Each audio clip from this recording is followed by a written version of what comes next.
नमस्कार, मंडल news bulletin में आपका स्वागत है। आइए पेश करते हैं आज के कुछ प्रमुख व मुख्य समाचार।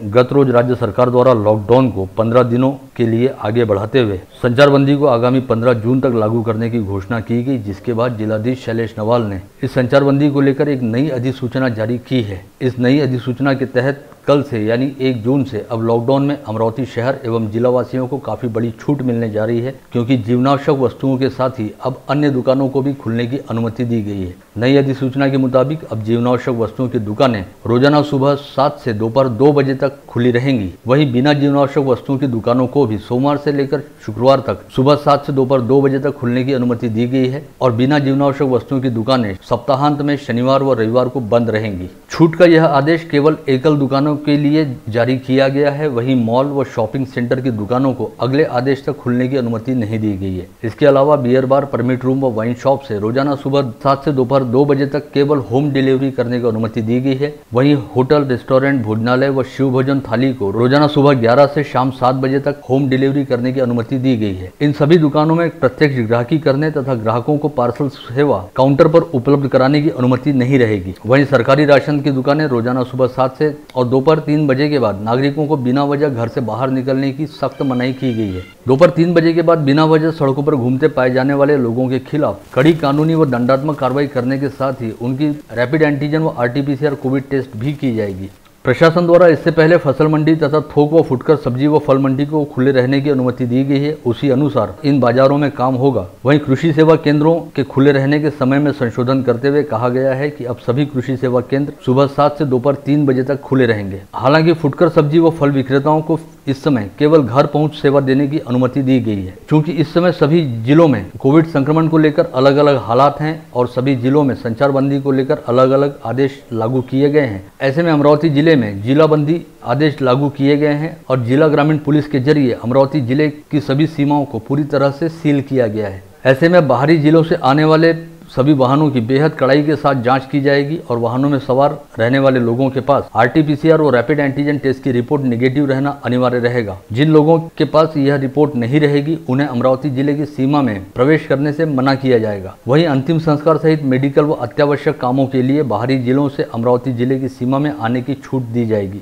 विगत 2 माह से केवल अत्यावश्यक सेवा वाले सरकारी कार्यालयों में ही कामकाज जारी रखने की छूट दी गई थी और अन्य सभी सरकारी व अर्ध सरकारी कार्यालयों में कामकाज पूरी तरह से बंद था। ऐसे में अब सभी सरकारी कार्यालयों में 25% कर्मचारियों की उपस्थिति के साथ काम करने की अनुमति दी गई है। इस संचारबंदी काल के दौरान दवाखाने, हॉस्पिटल, मेडिकल स्टोर, पशु चिकित्सालय को पूरा समय खुले रहने की छूट दी गई है। वहीं पार्क, बगीचे, स्विमिंग पूल, टॉकीज, मनोरंजन केंद्र व ऑडिटोरियम सहित सभी सार्वजनिक, राजनीतिक व धार्मिक आयोजनों पर अगले आदेश तक पूरी तरह से पाबंदी रहेगी। यह संचारबंदी का आदेश जारी करते हुए जिलाधीश शैलेश नवाल द्वारा सभी दुकानदारों एवं नागरिकों से आह्वान किया गया है कि वे जहां तक संभव हो ऑनलाइन सेवा एवं घर पहुंच सेवा का आधार लें और बिना वजह घर से बाहर निकलने से बचें। स्थानीय हिंदू स्मशान भूमि संस्था के पक्ष में आगे आते हुए शिवसेना ने संस्था द्वारा संचालित हिंदू मोक्षधाम में तीसरी गैस शवदाहिनी लगाए जाने का समर्थन किया है। साथ ही गैस शवदाहिनी लगाए जाने के लिए शिव सैनिकों ने मोक्षधाम में लाठियां लेकर पहरा देने का निर्णय लिया। इसके तहत सोमवार की सुबह सैकड़ों शिव सैनिक लाठियों से लैस होकर हिंदू मोक्षधाम परिसर में पहुंचे और उन्होंने हिंदू मोक्षधाम के पदाधिकारियों व कर्मचारियों को सुरक्षा का आश्वासन देते हुए कहा कि वे निश्चिंत होकर नई गैस शवदाहिनी स्थापित करने का काम करें। 3 दिन पूर्व भारतीय जनता पार्टी व मनसे के पदाधिकारियों व कार्यकर्ताओं ने स्मशान भूमि के आसपास बसी रिहायशी बस्तियों के नागरिकों के साथ मिलकर हिंदू मोक्षधाम में लगाई जाने वाली नई गैस शवदाहिनी का विरोध करते हुए आंदोलन किया था और इस आंदोलन के तहत हिंदू मोक्षधाम में लाकर रखी गई नई गैस शवदाहिनी के साथ तोड़फोड़ करते हुए संस्था के पदाधिकारियों के प्रति अपमानजनक व अभद्र शब्दों का प्रयोग भी किया गया था, जिसके बाद हिंदू मोक्षधाम के पदाधिकारियों ने प्रशासन की ओर से अनुमति मिलने तक पहले से स्थापित 2 गैस शवदाहिनियों को भी बंद करने का निर्णय लिया था। पश्चात गत रोज नई गैस शवदाहिनी हेतु 30 लाख रुपए की सहायता सहायता उपलब्ध कराने वाले पूर्व जिला पालक मंत्री प्रवीण पोटे पाटिल द्वारा किए गए प्रयासों के चलते स्थानीय मनपा प्रशासन ने हिंदू मोक्षधाम को 2 गैस शवदाहिनियां शुरू करने और तीसरी गैस शवदाहिनी स्थापित करने की लिखित अनुमति प्रदान की थी। साथ ही इस हेतु पुलिस सुरक्षा भी उपलब्ध कराई गई थी। ऐसे में सोमवार की सुबह पुलिस सुरक्षा के बीच हिंदू मोक्षधाम में नई गैस शवदाहिनी को स्थापित करने का काम शुरू हुआ। इसके साथ ही शिवसेना के महानगर प्रमुख पराग गुर्दे के नेतृत्व में स्थानीय शिव सैनिकों का समूह भी किसी भी तरह के विरोध से निपटने हेतु हिंदू मोक्षधाम पहुंचा और यहां पर नई गैस शवदाहिनी स्थापित करने के कार्य हेतु सुरक्षा घेरा बनाया गया। इस समय शिवसेना को पूरी तरह से हिंदू स्मशान भूमि संस्था के पक्ष में बताते हुए शिव सैनिकों ने मोक्षधाम में तोड़फोड़ करने वाले लोगों का कड़ा निषेध भी किया और मोक्षधाम के पदाधिकारियों व कर्मचारियों को सुरक्षा का आश्वासन देते हुए बेखौफ होकर नई गैस शवदाहिनी स्थापित करने हेतु कहा। आमचं शिवराय कुलकर्णीला आव्हान आहे आणि इथं या गॅसदाहिनीला विरोध करून दाखवावा। शिवराय कुलकर्णीचा समाचार शिवसेना टेम्प्यानं घेतल्याशिवाय राहणार नाही, म्हणून शिवराय कुलकर्णीनं हे धंदे बंद करावे। मी माननीय प्रशासनाचं, महापालिका आयुक्ताचं आणि या हिंदू स्मशानभूमी प्रशासनाचं आभार मानतो। हिंदू स्मशानभूमी असंच काम अविरत करत राहो। चांगल्या कामासाठी हिंदू स्मशानभूमीच्या आणि प्रशासनाच्या पाठीशी शिवसेना एक ठामपणे उभी आहे। एवढं शिवराय कुलकर्णीनं लक्षात ठेवावं। याच्यानंतर शिवराय कुलकर्णीनं असे उपद्रव केले तर शिवराय कुलकर्णी आणि शिवसेनेचे हे टेम्पे हे बाकीचं उत्तर देतील। हे अंतिम मोक्ष प्राप्त करण्याची जागा आहे आणि या ठिकाणी येऊन राजकारण करणं आणि आंदोलन करणं हे जितकं निंदनीय आहे तितकं कमी आहे। आज शिवसेनेच्या वतीने आम्ही एक हिंदुत्ववादी संघटना आणि हिंदू स्मशानभूमीमध्ये जे काही पुण्याचं काम ही संस्था करत आहे त्याला आपलं समर्थन दर्शवण्यासाठी या ठिकाणी उपस्थित। या ठिकाणी ही स्मशानभूमी आणि त्या स्मशानभूमीचे सर्व पदाधिकारी सेवा देत आहेत। ते सेवा अविरत राहावी ही शिवसेनेची इच्छा आहे। शिवराय कुलकर्णी यांच्या नेतृत्वात काही समाजकंटकांनी त्याच्यामध्ये बाधा आणण्याचा प्रयत्न केला, या ठिकाणी तोडफोड केली आणि म्हणून त्याचा विरोध करण्यासाठी आणि तो विरोध हाणून पाडण्यासाठी आम्ही या ठिकाणी ही हजेरी लावलेली आहे। विगत शुक्रवार को भाजपा के कुछ पदाधिकारियों व पार्षदों तथा मनसे पदाधिकारियों द्वारा हिंदू मोक्षधाम में नई गैस शवदाहिनी का विरोध करते हुए किए गए हिंसक आंदोलन एवं तोड़फोड़ किए जाने को लेकर जहां शुक्रवार को राजापेट पुलिस स्टेशन के थानेदार मनीष ठाकरे द्वारा अपने स्तर पर शिकायत दाखिल करते हुए आंदोलनकारियों के खिलाफ प्राथमिकी दर्ज कर उन पर विभिन्न धाराओं के तहत आपराधिक मामला दर्ज किया गया था, वहीं गत रोज हिंदू स्मशान भूमि संस्था द्वारा भी इस मामले को लेकर राजापेट थाने में एक स्वतंत्र शिकायत दर्ज कराई गई, जिसके आधार पर आंदोलनकारियों के खिलाफ एक नई प्राथमिकी दर्ज करते हुए उन पर विभिन्न धाराओं के तहत अपराध दर्ज किया गया है। हिंदू मोक्षधाम के व्यवस्थापक किशोर मुंद्रा द्वारा राजापेट थाना पुलिस में दर्ज कराई गई शिकायत में कई आंदोलनकारियों के नामों का उल्लेख करते हुए कहा गया कि हिंदू मोक्षधाम यह हिंदू स्मशान भूमि संस्था की निजी संपत्ति है, जिसका सार्वजनिक कार्यों के लिए प्रयोग किया जाता है। बीते शुक्रवार को कुछ अराजक तत्वों ने बिना अनुमति इस परिसर में प्रवेश किया और यहाँ पर रखी नई गैस शवदाहिनी के साथ तोड़फोड़ करते हुए शवदाहिनी के खुले स्पेयर पार्ट को उठाकर पास ही स्थित नाले में फेंक दिया। इसके अलावा यहाँ पर खड़ी कचरा गाड़ी का पूरा कचरा मोक्षधाम कार्यालय के सामने लाकर डाला गया और उस जरिए संस्था के अध्यक्ष आरबी अटल का प्रतीकात्मक पुतला बनाकर उसे जलाने का प्रयास किया गया। इसके अलावा संस्था के अध्यक्ष आरबी अटल सहित संस्था पदाधिकारियों के लिए बेहद आपत्तिजनक व अपमानास्पद शब्दों का प्रयोग किया गया और मोक्षधाम में कार्यरत कर्मचारियों के साथ गाली गलौज करते हुए उन्हें डराया व धमकाया गया। इस शिकायत के आधार पर राजापेट थाना पुलिस ने एक नई एफआईआर लिखते हुए इस मामले में करीब 40 से 42 लोगों के खिलाफ भारतीय दंड संहिता की धारा 143, 147, 149, 249, 506, 435, 511, 448, 188, 279 व 271 के तहत अपराध दर्ज किया। वहीं इससे पहले शनिवार को राजापेट थाना पुलिस के थानेदार मनीष ठाकरे की फिरियाद पर इन्हीं आरोपियों के खिलाफ भारतीय दंड संहिता की धारा 143 व 188, मुंबई पुलिस अधिनियम की धारा 135, सार्वजनिक संपत्ति विद्रूपीकरण अधिनियम की धारा 3 व 4, आपत्ति व्यवस्थापन अधिनियम की धारा 51(ब) तथा महामारी प्रतिबंधात्मक अधिनियम की धारा 2, 3 व 4 के तहत आपराधिक मामले दर्ज किए गए थे। ऐसे में अब इस मामले में 2 एफआईआर दर्ज हो गई हैं। महाराष्ट्र नवनिर्माण सेना के महानगर प्रमुख संतोष बद्रे द्वारा यहां बुलाई गई पत्रकार परिषद में कहा गया कि स्थानीय हिंदू मोक्षधाम में नई गैस शवदाहिनी लगाए जाने के खिलाफ क्षेत्र के पार्षदों व नागरिकों द्वारा इससे पहले करीब 3 बार जिलाधीश को निवेदन सौंपा गया था, किंतु समय रहते प्रशासन द्वारा इसका कोई समाधान नहीं खोजा गया। ऐसे में लगातार तकलीफें झेल रहे लोगों की भावनाएं उग्र हो गई, जिसका परिणाम बीते शुक्रवार को मोक्षधाम में हुए आंदोलन के रूप में सामने आया। किंतु इस आंदोलन के समय मोक्षधाम में हुई तोड़फोड़ में मनसे के पदाधिकारियों व कार्यकर्ताओं का कोई हाथ नहीं था, ऐसा भी मनसे के महानगर प्रमुख संतोष बद्रे द्वारा कहा गया।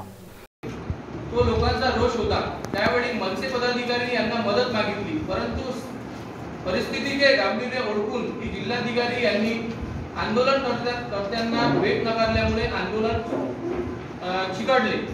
शहरात 14 स्मशानभूमी असताना येथेच तिसरी गॅस वाहिनी बसवण्यावर स्थानिकांनी प्रश्न उपस्थित केला। या संपूर्ण प्रकरणात आंदोलकांनी 5 महिने दाद मागितली, पण कोणीच ऐकून घेत नव्हते। शांततामय मार्गाने डझनभर आंदोलनं झाली, पण कुणी दखल घेतली नाही। जनतेच्या भावनेला किंमत नाही काय? जिल्हाधिकारी आंदोलनांचे ऐकत नसतील आणि कुठे संवाद होणार नसेल तर लोकांनी अन्यायास सहन करायचं का? गावातील तर स्मशान विकसित करण्याच्या व जुन्या स्मशान वरचा ताण कमी करण्याचा नाही का? अट्टहासामुळे गॅस वाहिनी लागली, पण शहरातील हे प्रश्न महत्त्वाचे आहेत। या आंदोलनाने हे प्रश्न पेरणीवर आले आहेत। राज्य के स्वास्थ्य महकमे द्वारा 31 मई को जारी किए गए शासनादेश के चलते अमरावती के जिला शल्य चिकित्सक डॉक्टर श्याम सुंदर निकम को उनकी सेवानिवृत्ति वाले दिन ही 1 वर्ष का अतिरिक्त कार्यकाल प्राप्त हुआ है और अब वे अगले वर्ष के मई माह में अपने पद से सेवानिवृत्त होंगे। इस समय कोविड संक्रमण काल चल रहा है और 31 मई को समूचे राज्य में एक ही दिन स्वास्थ्य महकमे के 193 वरिष्ठ वैद्यकीय व प्रशासनिक अधिकारी सेवानिवृत्त होने जा रहे थे। ऐसे में कोविड संक्रमण काल के दौरान स्वास्थ्य महकमे में काम करने के लिए काफी दिक्कतें आ सकती थी, क्योंकि पहले से ही कई पद रिक्त पड़े हैं। ऐसे में राज्य के स्वास्थ्य विभाग द्वारा इन सभी 193 अधिकारियों को 1 वर्ष की सेवा वृद्धि देने का फैसला किया गया, जिनमें अमरावती के जिला शल्य चिकित्सक डॉक्टर श्याम सुंदर निकम भी शामिल हैं। सरकार द्वारा लिए गए इस फैसले के चलते 31 मई यानी आज सेवानिवृत्त होने जा रहे डॉक्टर श्याम सुंदर निकम को 1 वर्ष का अतिरिक्त कार्यकाल मिल गया है और अब वे आगामी मई माह तक इस पद पर बने रहेंगे। कोविड संक्रमण के खतरे को देखते हुए कक्षा 12वीं की परीक्षा ली जाए अथवा न ली जाए, इस बारे में केंद्र सरकार द्वारा कल मंगलवार 1 जून को निर्णय लिए जाने की संभावना है। वहीं सीबीएसई बोर्ड द्वारा एक नया प्रस्ताव पेश करते हुए कहा गया कि कक्षा 9वीं, 10वीं व 11वीं इन 3 वर्षों के परीक्षा परिणामों का विचार करते हुए संबंधित विद्यार्थी को कक्षा 12वीं के अंक दिए जाएं और बिना परीक्षा लिए परिणाम घोषित किया जाए। इसके अलावा सीबीएसई द्वारा इससे पहले यह पर्याय भी दिया गया था कि कक्षा 12वीं के सभी विषयों की बजाय महत्वपूर्ण विषयों की परीक्षा ली जाए, जिसके लिए 1.5 घंटे का कालावधि तय किया जाए, किंतु इस पर्याय को कई राज्यों ने नकार दिया था। साथ ही कुछ राज्यों द्वारा मांग की गई थी कक्षा 12वीं के विद्यार्थियों को पहले कोविड प्रतिबंधात्मक वैक्सीन दी जाए और उसके बाद ही उनकी परीक्षा ली जाए। इसी बीच केंद्रीय माध्यमिक शिक्षा बोर्ड यानी सीबीएसई तथा आईसीएसई बोर्ड द्वारा ली जाने वाली कक्षा 12वीं की परीक्षा रद्द करने के संदर्भ में दायर याचिका पर सोमवार को सुप्रीम कोर्ट में सुनवाई हुई। आज ही इस मामले को लेकर सुप्रीम कोर्ट का अंतिम फैसला आना अपेक्षित था, किंतु अटॉर्नी जनरल के वेणुगोपाल द्वारा सुप्रीम कोर्ट को बताया गया कि केंद्र सरकार द्वारा इस मामले में 2 दिन के भीतर अंतिम निर्णय लिया जाएगा, अतः कोर्ट द्वारा 2 दिन का समय दिया जाए। इस निवेदन को स्वीकार करते हुए सुप्रीम कोर्ट ने इस याचिका पर सुनवाई को गुरुवार तक टाल दिया है। अब गुरुवार को न्यायमूर्ति एम खानविलकर व न्यायमूर्ति दिनेश माहेश्वरी की खंडपीठ के सामने इस याचिका पर सुनवाई होगी।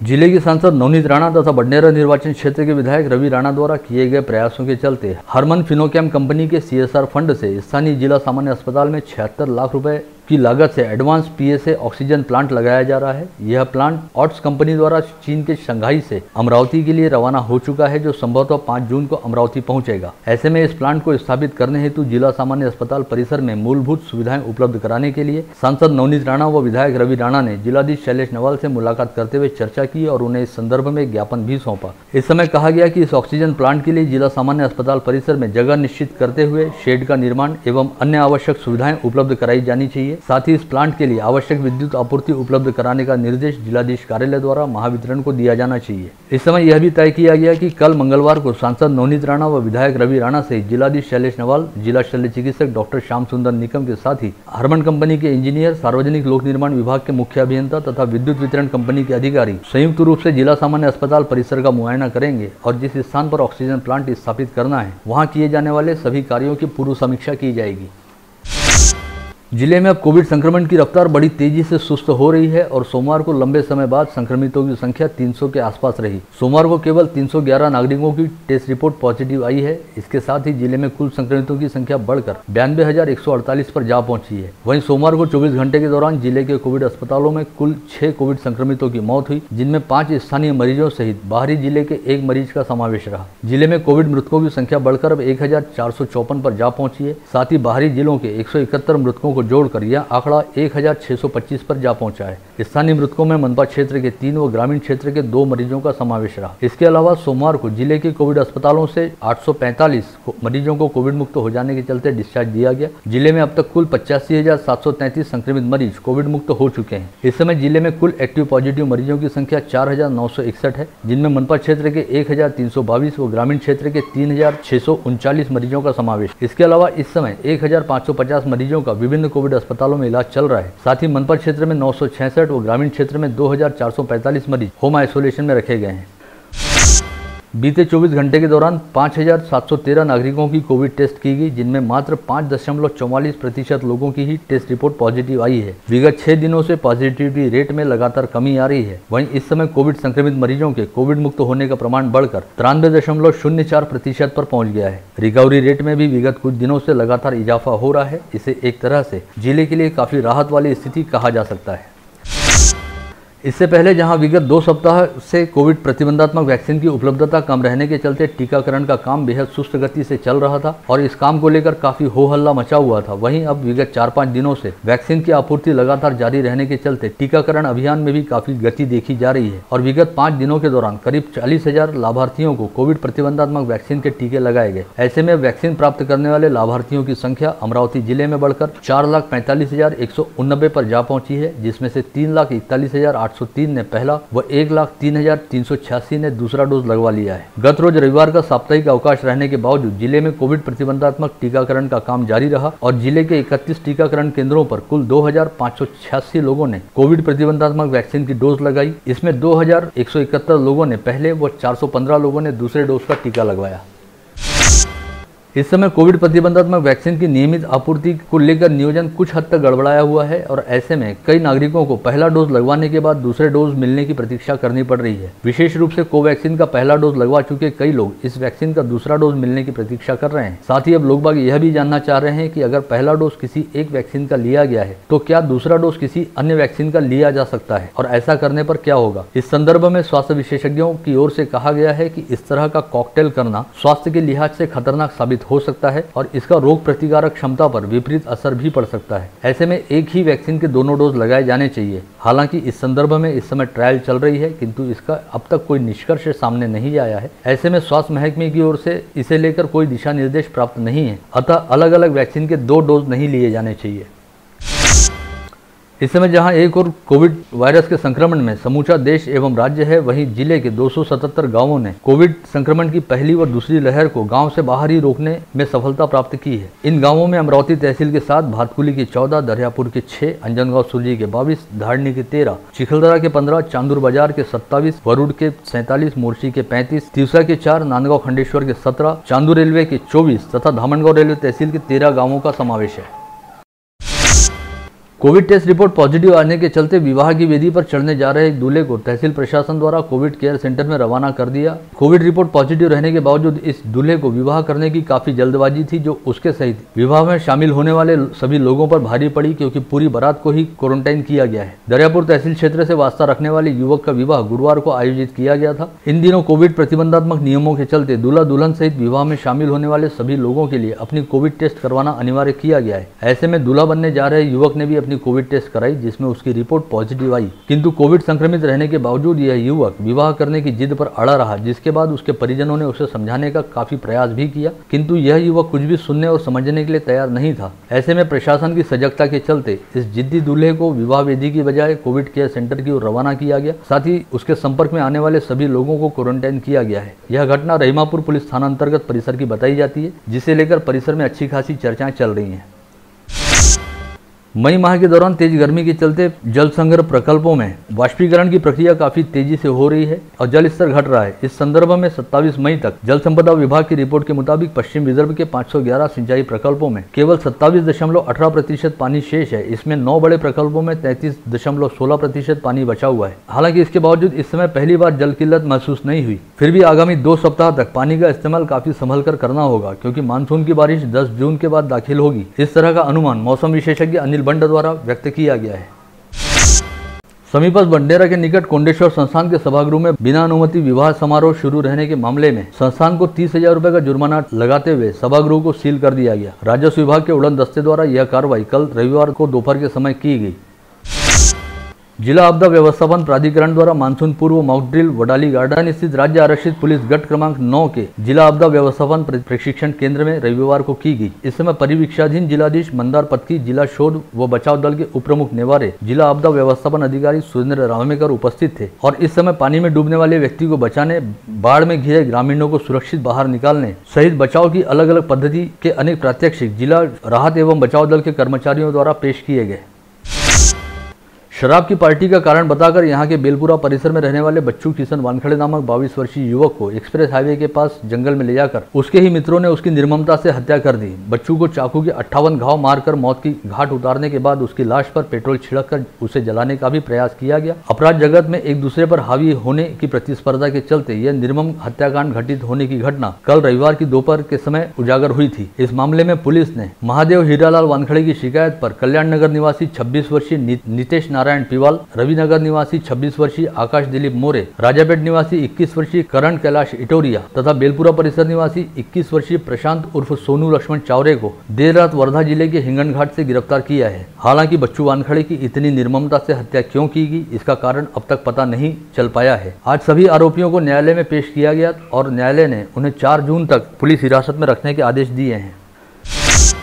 इस मामले को लेकर पता चला है कि अपराध जगत में बच्चू वानखड़े काफी तेजी से आगे जा रहा था और उसकी तड़ीपारी रद्द करने के लिए उसके दोस्त गंगू उर्फ आकाश मोरे ने जो पैसे खर्च किए थे वह पैसे गंगू उससे वापस मांग रहा था, किंतु बच्चू उसके पैसे लौटाने की बजाय उसके साथ आए दिन विवाद करता था। ऐसे में शनिवार को दोपहर के समय ही बच्चू का गेम करने की योजना उसके मित्रों ने बनाई और शाम के समय गंगू मोरे ही बच्चू को शराब पीने के लिए उसके घर से बाहर लेकर गया था। इस हत्याकांड का मुख्य आरोपी गंगू उर्फ आकाश मोरे ही बताया जाता है, जो बच्चू को अपनी दोपहिया पर बिठाकर वड़द गाँव ले गया, जहाँ पर गंगू मोरे का प्लॉट है। इसी प्लॉट पर सभी ने अमरावती से साथ लेकर आई शराब पीनी शुरू की और आकाश के प्लॉट पर शराब पीते समय उनमें वाद विवाद होने लगा, जिसके बाद 5 आरोपियों ने मिलकर बच्चू पर चाकू से लगातार 58 वार किए। उसे इतनी निर्ममता से मारा गया कि उसका पेट चाकुओं के घाव से पूरी तरह चाक हो गया था। साथ ही उसके चेहरे और सिर के बालों को भी चाकू से छील दिया गया। इसके बाद उसके शरीर पर पेट्रोल छिड़ककर उसे जला दिया गया। रात करीब 9:30 बजे के दौरान हमलावरों ने बच्चू की हत्या की और वहीं से हिंगन घाट की ओर भाग गए, जहां से देर रात पुलिस ने उन्हें गिरफ्तार कर अमरावती लाया। जिले की चांदूर बाजार तहसील अंतर्गत घाटलाड़की के निकट सांभोरा गांव के पास एक दोपहिया के पेड़ से टकरा जाने की वजह से हुई दुर्घटना में गणेशपुर निवासी 10 वर्षीय रोशन ओंकार उइके व रैयतवाड़ी निवासी 16 वर्षीय अश्विन मरस कोल्हे की मौत हो गई। इसके अलावा इस घटना में एक अन्य व्यक्ति गंभीर रूप से घायल हुआ है। धारनी तहसील से करीब 28 किलोमीटर की दूरी पर स्थित वैरागढ़ गांव के पास ही मध्य प्रदेश की सीमा लगी हुई है और यहां से अक्सर ही मध्य प्रदेश की ओर से गांजा व शराब सहित अन्य कई नशीले पदार्थों की तस्करी लगातार शुरू रहती है। शुक्रवार को गांव के ही शेख वाजिद शेख 70 के पास गांजा रखा हुआ था। इस बात की खुफिया जानकारी धारनी पुलिस को मिली थी, जिसके आधार पर पुलिस अधीक्षक डॉक्टर हरि बालाजी एन के मार्गदर्शन में पुलिस निरीक्षक सुरेंद्र बेलखेड़े एवं पुलिस कर्मचारियों ने जाल बिछाकर शेख वाजिद शेख 70 के घर पर छापा मारा और वहां से 18 किलो गांजा जब्त किया गया, जिसकी कीमत 1,83,070 रुपए बताई गई है। शहर के गांधीनगर परिसर में प्रणीत अरविंद देशमुख नामक 31 वर्षीय युवक पर उसके ही कुछ दोस्तों ने चाकू से जानलेवा हमला करते हुए उसे मौत के घाट उतारने का प्रयास किया। रविवार की सुबह जब यह हमला हुआ तब प्रणीत देशमुख अपने घर में सोया हुआ था। उसी समय उसके गहरवाल नामक मित्र अन्य 3 साथियों ने उस पर हमला किया। राजापेट पुलिस ने 4 लोगों के खिलाफ अपराध दर्ज करते हुए हमलावरों का पता लगाना शुरू किया है। अचलपुर के MIDC परिसर का गोदाम फोड़कर कैटरिंग का करीब 2,92,000 रुपए का साहित्य चुराने के मामले में ग्रामीण पुलिस की अपराध शाखा ने 3 आरोपियों को गिरफ्तार किया है, जिनके नाम अब्बासपुरा निवासी अतुल रामदास खड़गे, चौखंडेपुरा निवासी अमोल प्रकाश शाहने तथा तारानगर निवासी सुमित अशोक वाडवे बताए गए। धारनी निवासी सरस्वती मोहनलाल बारवान नामक महिला का आरोप है कि धारनी नगर पंचायत के मुख्याधिकारी और धारनी के तहसीलदार द्वारा उसके अधिकार और ताबे में रहने वाले खेत में कचरा लाकर डाला जाता है और उसे धमकाया जाता है। इस जरिए उसे इन अधिकारियों द्वारा मानसिक तौर पर प्रताड़ित किया जा रहा है। लेकिन तो उनका कचरा डालना शुरू हुई है और कचरा डाल रहे हो, कचरा जहाँ डाल रहे हो उसको लग के फॉरेस्ट की जमीन है, जिसमें जानवर भी मर सकते क्योंकि उसमें पन्नी है, कांच है, खेत भी नापी होता है, तो जानवर मरने की और मेन रोड है, आदिवासी लोग वहाँ से आना जाना करते हैं, जिससे प्रदूषण फैल रहा है और प्रदूषण फैलेगा तो उसमें गंभीर रोग हो सकते हैं, उसका भी वो ख्याल नहीं कर रहे बोलने के बाद में।